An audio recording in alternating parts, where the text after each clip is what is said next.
राज्यामध्ये यंदा 1 ते 24 जून दरम्यान सरासरीपेक्षा 5% जास्त पाऊस. दुष्काळी समजल्या जाणाऱ्या सोलापूर आणि लातूरमध्ये आतापर्यंत सरासरीच्या तुलनेत 100%हून जास्त पावसाची नोंद. राज्यामध्ये आजपासून पावसाचा जोर वाढणार. मराठवाडा, विदर्भ आणि कोकणासह पश्चिम महाराष्ट्रात मेघगर्जनेसह जोरदार पावसाचा अंदाज. महाविकास आघाडी मुख्यमंत्री पदाच्या चेहऱ्याशिवाय विधानसभा लढणार. विश्वसनीय सूत्रांची माहिती. मुख्यमंत्री पदाबाबत निकालानंतर निर्णय घेणार असल्याची ही माहिती. विधान परिषद निवडणुकीसाठी काँग्रेस मुस्लिम उमेदवार देणार असल्याची शक्यता. वजाहत मिर्झा, मुझफ्फर हुसैन, नसीम खान यांची नावं आघाडीवर. 5 जुलैला अर्ज भरण्याची शेवटची तारीख. नीट आणि यूजीसीच्या घोळानंतर यूपीएससीची कडक नियमावली. यूपीएससी वापरणार एआय आधारित सिस्टीम. गैरप्रकार रोखण्यासाठी यूपीएससीची तयारी. नवीन 7 अटी लागू. राज्य सरकारनं आयोजित केलेल्या चहापानावर विरोधकांचा बहिष्कार. पावसाळी अधिवेशनाच्या पूर्वसंध्येला सत्ताधारी पक्षाकडून आमंत्रित केलेल्या चहापानावर विरोधकांचा बहिष्कार. ठाकरे गटाच्या आमदारांची आज रात्री 8 वाजता वांद्रे इथल्या ताज लँड्स हॉटेलमध्ये बैठक. अधिवेशनाच्या पार्श्वभूमीवर उद्धव ठाकरेंच्या अध्यक्षतेखाली बैठकीचं आयोजन. कराड आणि मलकापूर नगरपालिकेतल्या नगरसेवकांचा भाजपात प्रवेश. भाजपचे प्रदेशाध्यक्ष चंद्रशेखर बावनकुळे यांच्या उपस्थितीत मुंबईत पार पडला पक्षप्रवेश. मुंबईतल्या सर्वाधिक दरडप्रवण क्षेत्रात मुख्यमंत्री एकनाथ शिंदेंकडून पाहणी. एन विभागातल्या जागृतीनगर मेट्रो स्थानक, असल्फा विलेज विभागातल्या दरडप्रवण भागाचा समावेश. पालिका आयुक्त भूषण गगराणी देखील उपस्थित. नवी मुंबई महानगरपालिकेच्या माध्यमातून पाम बीच मार्गालगत सुमारे 5 किलोमीटर लांबीच्या सायकल ट्रॅकची निर्मिती. प्रदूषणमुक्त आणि पर्यावरणपूरक शहर घडवण्यासाठी सायकल ट्रॅक. भिवंडीमध्ये पिस्तूल, 4 जिवंत कारतूस आणि चोरीच्या कारसह एकाला अटक. भिवंडी गुन्हे शाखेची कारवाई. मुंबईतल्या अंजुमन इस्लाम शाळेच्या बसला जेजे ब्रिजवर अपघात. 1 विद्यार्थी जखमी. बस चालकाचा बसवरचा ताबा सुटल्यानं अपघात. बस चालकाला पोलिसांनी केली अटक. नालासोपारा पूर्वेकडच्या धानीव तलावात बुडून 15 वर्षीय फिरोज शेख नावाच्या मुलाचा मृत्यू. संतप्त नागरिकांनी रेल्वे कॉरिडॉरचं काम करणाऱ्या कर्मचाऱ्यांना केली मारहाण. गाडी देखील फोडली. मुंबईच्या अंधेरीतल्या गोखले पुलाला जोडणाऱ्या फ्लायओव्हरवर भरधाव वेगानं जात असलेल्या कारला लागली आग. अग्निशमन दलाच्या 2 गाड्यांनी अर्ध्या तासात आगीवर मिळवलं नियंत्रण. कार चालक सुखरूप.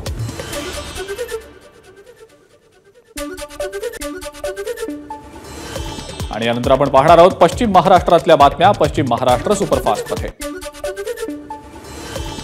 पुणे महानगरपालिकेच्या अतिक्रमण विरोधी विभागाकडून दुसऱ्या दिवशीही कारवाई सुरूच. पाषाण परिसरातील बेकायदेशीर अतिक्रमण असलेल्या हॉटेल, पब्सवर कारवाई. पुणे पोलिसांच्या अंमली पदार्थ विरोधी पथकानं जप्त केले कोट्यवधी रुपयांचे अंमली पदार्थ. गांजा, कोकेन, एमडी सारखे अनेक ड्रग्जची पुण्यामध्ये विक्री. अंमली पदार्थ विरोधी दिनाच्या निमित्तानं पुण्यातल्या मॉडर्न कॉलेजमध्ये भाजपतर्फे कार्यक्रम. पोलीस आयुक्त अमितेश कुमार यांचं विद्यार्थ्यांना संबोधन. कोल्हापूरमधल्या सांगली फाट्याजवळच्या पुणे बंगळुरू महामार्गावर अपघात. पुण्याहून बंगळुरूच्या दिशेला जाणाऱ्या डंपरला पाठीमागून येणाऱ्या 2 गाड्यांची धडक. सुदैवानं कुणीही गंभीर जखमी नाही. तुळजाभवानी मंदिर संस्थानमधील बोगस व्हीव्हीआयपी पास घोटाळा प्रकरणी बोंब मारो आंदोलन. अखिल भारतीय निर्मूलन संघर्ष समितीचं आंदोलन. तहसीलदार सोमनाथ वाडकर यांच्या चौकशीची मागणी. कोल्हापूरमधला राऊतवाडी धबधबा प्रवाहित. राऊतवाडी धबधब्यावर पर्यटकांची होतीये गर्दी. पुण्यामध्ये झिका बाधित 2 रुग्ण आढळले. 46 वर्षीय डॉक्टर आणि त्याच्या 13 वर्षीय मुलीत झिकाची लक्षणं. पुण्यामध्ये पहिल्यांदाच आढळले झिकाचे रुग्ण.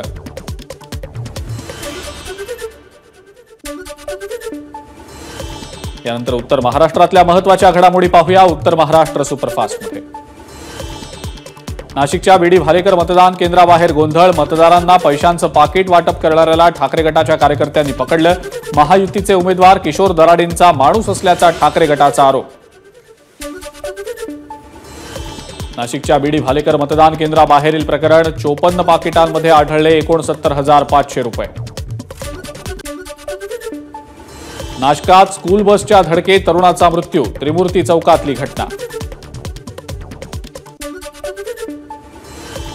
नाशिकच्या कश्यपी धरणातनं गंगापूर धरणामध्ये पाण्याचा विसर्ग सुरू. विसर्ग थांबवण्याच्या मागणीसाठी देवरगाव आणि धोंडे गावातले ग्रामस्थ एकवटले. चर्चेनंतर आंदोलन मागे. आई आणि 2 वर्षीय लहान बालकाचा मृतदेह शेततळ्यात आढळल्यानं खळबळ. नाशिकच्या निफाडमधल्या सोनेवाडीतली घटना. पोलिसांचा तपास सुरू. धुळ्यातल्या शिरपूर पोलिसांनी 55 रेड्यांची तस्करी रोखली. 13,85,000चा मुद्देमाल जप्त.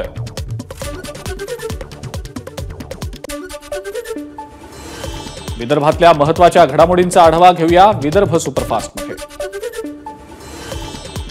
वर्ध्याच्या गणेशनगरमध्ये दारूच्या बाटल्या साठवण्यासाठी देवघराचा वापर.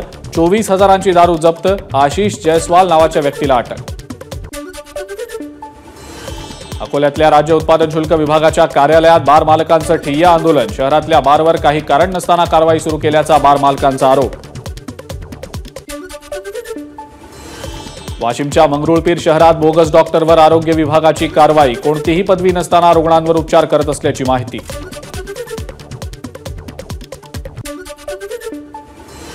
वाशिमच्या रिसोडमधल्या वाकदमध्ये ग्रामपंचायतीचा दुर्लक्षित कारभार. ग्रामविकास अधिकारी हजर नसल्यामुळे अनेक विकास कामं ठप्प. ग्रामपंचायतीविरोधात उपसरपंच आणि सदस्यांचं आंदोलन. गोंदियातल्या दासगावात विजेचा धक्का लागून तरुणाचा मृत्यू. वीज दुरुस्त करताना लागला विजेचा धक्का. वीज दुरुस्तीचं काम करवून घेणाऱ्या लाईनमन विरोधात गुन्हा दाखल. अकोल्यात विहिरीत पडलेल्या 2 अस्वलांची सुटका. अकोट वन्यजीव विभागाच्या बचाव पथकाची कामगिरी.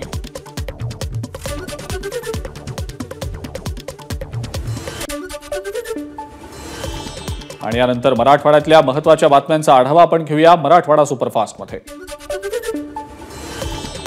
नीट प्रकरणातील आरोपी मुख्याध्यापक जलील पठाण यांचं निलंबन. पठाण यांच्यावर गुन्हा दाखल झाल्यानंतर जिल्हा परिषद मुख्य कार्यकारी अधिकाऱ्यांनी केलं निलंबन.